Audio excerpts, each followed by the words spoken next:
Assalamualaikum warahmatullahi wabarakatuh. Salam sejahtera, salam Malaysia Merdeka dan salam perpaduan. Yang berusaha Tuan Pengerusi Majlis, Hakim yang adil lagi bijaksana, guru-guru yang saya hormati serta rakan-rakan sekalian. Diri saya pada hari yang berhubungan ini adalah untuk menyampaikan pidato yang bertajuk Kesopanan dan Kesusilaan Asas Kecemerlangan Bangsa. Hadirin yang dihormati, pernahkah kita terfikir apakah yang membezakan manusia dengan makhluk yang lain? Jawapannya bukan semata-mata kerana ilmu, harta atau pangkat. Sebaliknya, yang membezakan kita ialah adab dan akhlak. Benarlah kata pepatah Melayu, harimau mati meninggalkan belang, manusia mati meninggalkan nama. Nama yang baik lahir daripada budi bahasa dan kesopanan yang sentiasa diamalkan sepanjang kehidupan. Hadirin sekalian, kesopanan bermaksud berbudi bahasa, menghormati orang lain serta menggunakan tutur kata yang lembut dan berhikmat.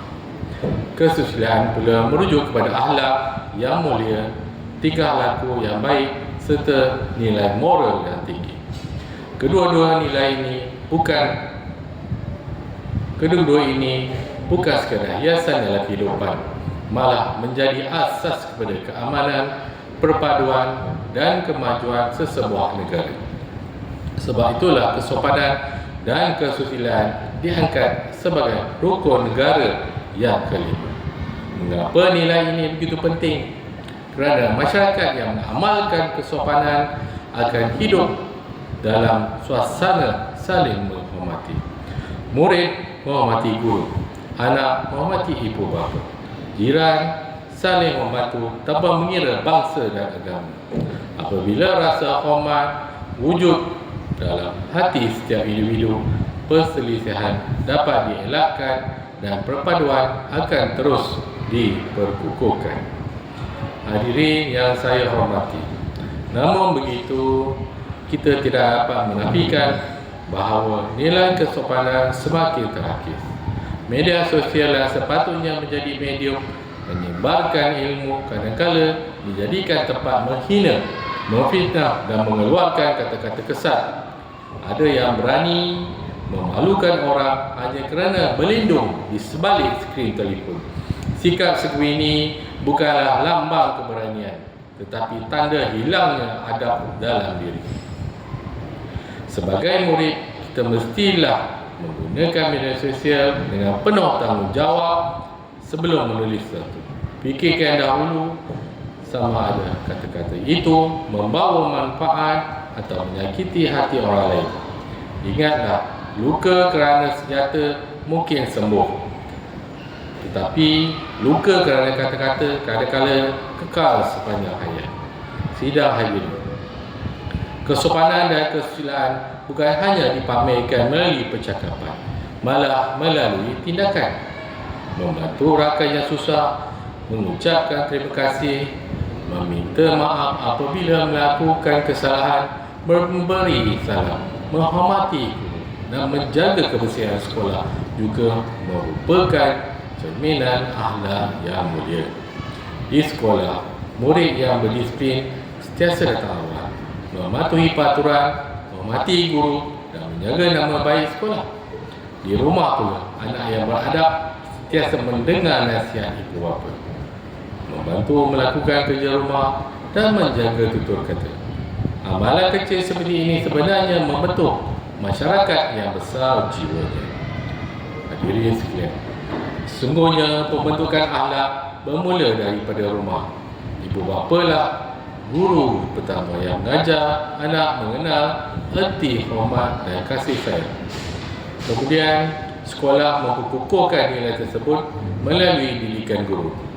Akhir sekali, masyarakat menjadi medan untuk kita mempraktikkan segala nilai murni yang telah dipelajari. Oleh itu, semua pihak perlu berganding bahu melahirkan generasi yang bukan sahaja bijak tetapi juga beradab. Pepatah Melayu ada nyebut, melentur bulu biarlah dari rebutnya.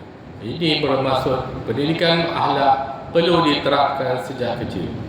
Jika sejak kecil kita diajar mengucapkan salam, mengucapkan terima kasih, meminta maaf dan menghormati orang lain, sudah pasti apabila dewasa nanti kita akan menjadi insan yang disegani.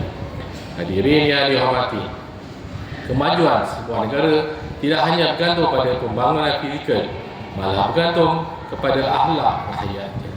Negara yang memiliki rakyat berilmu tetapi tidak beradab akan berhadapan berbagai masalah seperti rasuah, jenayah, pergaduhan dan perpecahan.